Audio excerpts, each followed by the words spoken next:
mládenci? Předvánoční generálka, kontrola. Pravý blinker? Bliká! Levý blinker? Bliká! Tlak vzduchu? Dobrý, opravdu dobrý. Jedem! Už brzy v kinech. Já to rychleji neumím.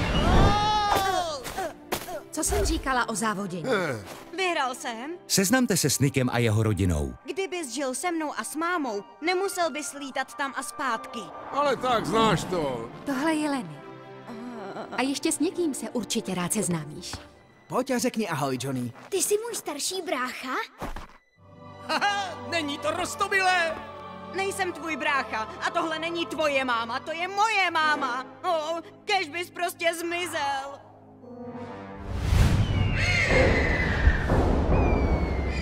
Co se stalo? Kde je Johnny? Nechal jsem ho tamhle, na sněhovým převisu. Ty jsi ho tam nechal samotného? Johnny! Mama Sminika! Ne, Johnny!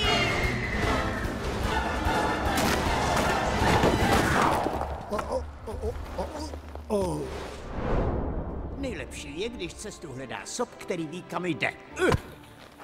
Ustupte, pane. Nevidíte, že máme naspěch? Niko 2.